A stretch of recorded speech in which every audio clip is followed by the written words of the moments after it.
Fail to prepare, prepare to fail. That is an age-old saying, but it would be equally appropriate as a slogan for this government and the previous ones that they have led or formed parts of over the years. Throughout those years, successive governments have failed to manage energy supply and demand, resulting in where we are today. We are faced with the heightened risk of blackouts this winter.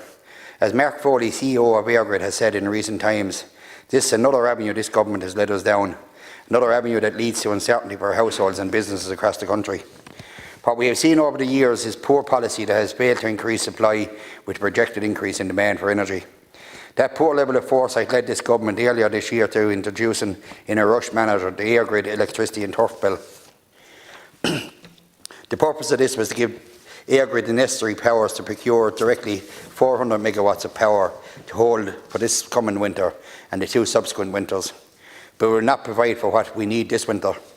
The government would have been better off to plan for the future, especially when initial concerns were raised with them. Instead, we are now playing catch-up and we are encountering the obstacles that always arise when implementing something of this nature. The problem is that because of the situation we've been walked into by this lack of preparation, any obstacles will have profound impacts on the immediate response that is now needed. So we have increased coal and oil use at Moneypoint and Tarbert. We are still short around 280 megawatts to meet demand. Elsewhere, the unscheduled obstacles that have presented themselves include legal challenges to Airgrid's effort to directly procure 200 megawatts of power in advance of this winter.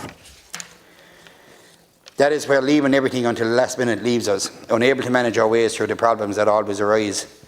And we hear a lot about renewables and our ability to be self-sufficient, yet our use of offshore wind has not been tapped into in any way that is significant, while our planning system is beset with problems, the consequences of which we are seeing right now. What we need to see is a government that seizes the potential opportunities that are there to make us more energy self-sufficient, while also providing for its people, for the young workforce.